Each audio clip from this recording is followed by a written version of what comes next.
കലോത്സവ വേദിയിൽ കാണികളുടെ കയ്യടി നേടി ഓട്ടം തുള്ളൽ. വേദി 8 കനകാംബരത്തിൽ തുള്ളൽ മത്സരങ്ങൾ ആരംഭിച്ചു. തുടർച്ചയായി 3ാമത്തെ വർഷവും അരങ്ങിലെത്തുന്നതിന്റെ സന്തോഷത്തിലാണ് വയനാട് സ്വദേശി ആദിത്യനെ പരിചയപ്പെടാം.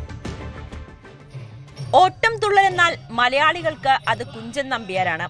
കൊല്ലങ്ങൾക്കിപ്പുറവും നമ്മുടെ കലോത്സവ വേദികളിൽ ഓട്ടം തുള്ളലിന്റെ മാറ്റിന് ഒട്ടും കുറവില്ല.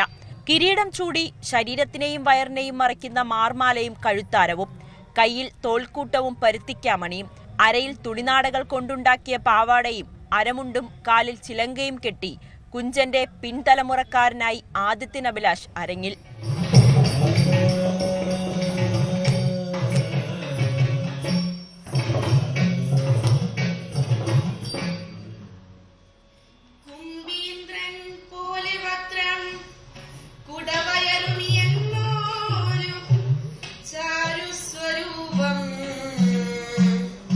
സുൽത്താൻ ബത്തേരിക്കാരനായ ഈ കൊച്ചുമിടുക്കൻ ചുരമിറങ്ങി കലോത്സവ വേദിയിലെത്തുന്നത് അച്ഛന്റെ സ്വപ്നം സാക്ഷാത്കരിക്കാൻ കൂടിയാണ്.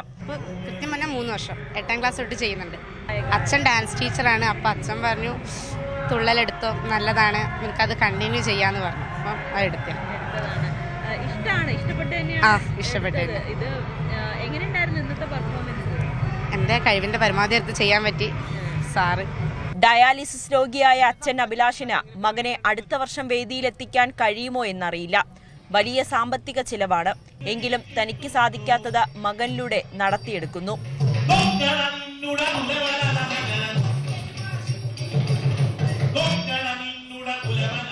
8 മുതൽ ഓട്ടം തുള്ളൽ ചെയ്യണമെന്ന് ആഗ്രഹമായിരുന്നു. മോണോക്ട് ചെയ്യുന്നതായിരുന്നു. അപ്പോൾ പിന്നെ ഹൈസ്കൂളിലേക്കായപ്പോൾ ഓട്ടം തുള്ളൽ ചെയ്യാമെന്ന് വിചാരിച്ചിട്ട് അങ്ങനെ സാറ് കിട്ടി.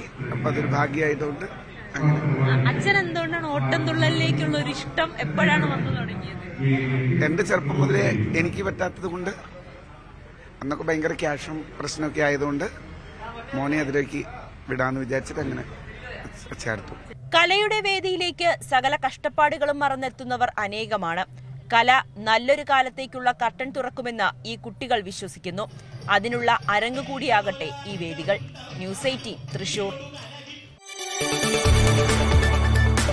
കൂടുതൽ വാർത്തകൾക്ക് news 18 Keralam YouTube channel subscribe ചെയ്യുക.